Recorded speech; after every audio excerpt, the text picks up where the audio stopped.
TitleMatchNetwork.com. How was Rena Mara, Sable? I hated her guts, and that's just the truth from the get-go. Did she change at all as she got more successful? I never noticed it because I hated her guts from the get-go, and I never talked to her again. Like after the third time I met her, and it was just over something silly. I knew Mark Marrow from Johnny B. Bad from WCW, so I knew him. So I was ribbing him one day about his pyro. They had some sparklers going off or something. It was like chintzy pyro, right? So I said, whew, that's good pyro you got there, Mark. I said, why don't you just stick a sparkler up your ass and run to the ring, just ribbing. And she said, well, at least he's got pyro. And I thought, you know what? F you. And that was the last time I ever had to say f you to her. Then I left it to everybody else to hate her guts and shit in her bag and do all that stuff. Did you get frustrated when you were at WCW doing so many jobs and not getting a push? No, not at all. No, not at all. Because I was so young into the business there, I was just pleased as punch to be in WCW. It was a big organization, and my brother worked there also, and so it gave me a chance to learn the ropes with somebody that I've grown up with. And I would doing a job. To be quite honest, if you get upset about doing a job, then you're in the wrong business to begin with, because you need to be sitting on the other side of the curtain. You need to have bought a ticket, because you're a true mark for yourself if you doing a job bothers you. It's fake, it's fixed, it's predetermined, it's whatever the fuck you want to call it. But the deal is, doing a job, somebody's got to lose. You know what I mean? Sometimes somebody's got to lose to make somebody else look better. And you got to play team ball. You got to be a team player. If you're not willing to lay down because they're pushing this guy, just because Test beat me on TV 157 times, and I didn't even count, but it was probably twice that. But what the hell? He was a big, good-looking guy that I know they were going to run with, and and from what I understand, they still love him up there. So you lay down for guys like people's egos get in the way, and they go, "I'm not doing a job for him. He's only been working six months or whatever." Well, that's just silly, if you ask me. If you're worried about doing a job, like I said, you're a mark for yourself, and you're in the wrong position. You need to be in seat 22D. Was there anyone there at the time that you enjoyed working with? In WCW? Yeah. Yeah, Harlem Heat, to tell you the truth. Harlem Heat, we got a lot of chances to work with them, because we would open up all the pay-per-views with the dark match, usually me and Brad versus Harlem Heat, or at the time, Pretty Wonderful Paul Orndorff and Paul Roma.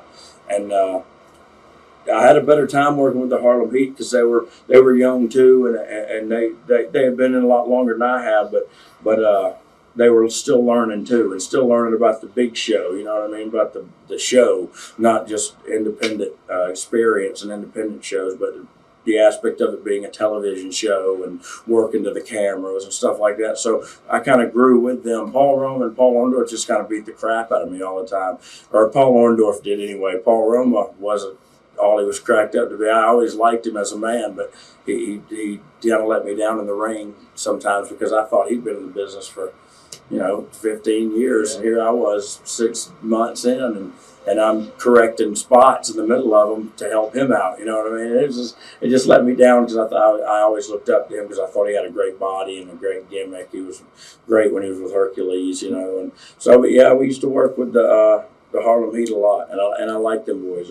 Booker T and Stevie Ray, both good boys, and learned, like I said, I learned with them. We learned together. At the time, did you feel like you were treated with respect, or were there any of the stars that maybe were disrespectful? I was treated with a lot of respect, which is very lucky on my behalf, very lucky on anybody's behalf who has just been in the business, say, 6 months like I had been or whatever. And only one time the Nasty Boys kind of tried to treat me with a little disrespect, and I almost beat the one's brains out, the black hitter, when Sags, I guess his name is. I had Boss Man was with us at the time. It was in Columbus, Georgia, or Augusta, Georgia. I'm not sure which, but Naked Midian Tex Slazenger, he saved that guy's life, because they just tried to treat me bad and disrespect me in the ring, and they were already beating me and my partner. There's no reason to do, what I mean? There's no reason to do that. At the same time, I'm lucky that people treated me with respect. I almost wanted that respect. I almost demand that kind of respect, because I'll treat you with respect. You know what I mean? I'll treat either one of you guys with respect. I damn sure treat the Nasty Boys with respect. But if they're not going to treat me with respect, then up their ass. And they're both fat pieces of garbage anyway. They've never made $1 in this friggin' business because they can't friggin' work. But I should have took care of it then. But they never treated me like that again, to tell you the truth. You know what I mean? My brother Brad was in there with me, and so I knew we weren't going down. Not the Armstrongs in Georgia. What was Eric Bischoff like at the time? Bischoff, you know what? To tell you the truth, when I was there, Bischoff was getting pushed over tables at bars at night by drunk wrestlers. I mean, he was still.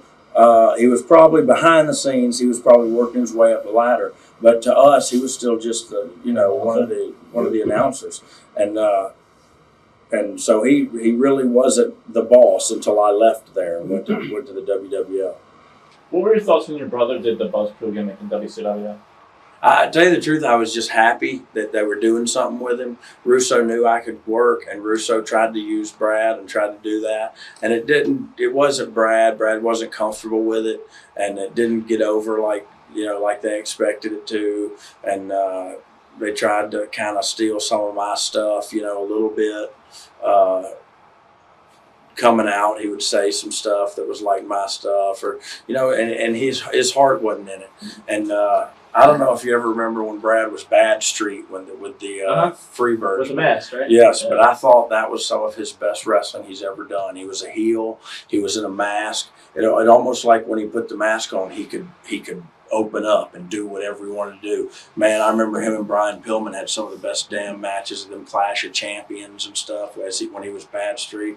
Just awesome matches, only like you see in the old Japan days, like Pegasus Kid versus Jushin Thunder Liger, that type shit, just good shit. What was Desert Storm like? It was like a war. No, it was a lot. I'll tell you the truth, it was a character builder. You really did. From where I was at, 8th and I Marine Barracks, we were purely ceremonial. Marines, we marched at the Pentagon, at the White House when dignitaries flew in. And we were Camp David security in case they had to evacuate the president. We had a couple of different little tasks at hand, but we never thought we'd go to war. So they sent us to war, and we were really thought we were doomed then. We were used to pressing our uniforms and not pressing them against the sand, the low crawl, So we didn't think we were going to go at all, and then when we actually went, they gave us classes on landmines and on stuff like that, and we just figured, well, we're not going to make it home alive. This guy's dropped so many landmines. Everywhere you step, you're going to step on a different landmine. So it was pretty scary, the scariest times of my life. But then again, you find out how much guts you got. When you're really scared, you find out just how much guts you got, and it's not really that somebody's tougher than somebody else. It's just that if they have that strong will to survive, then they're tough enough. You know what I mean? And I didn't mean to give a gratuitous plug there to the MTV horrible show that I watch on there.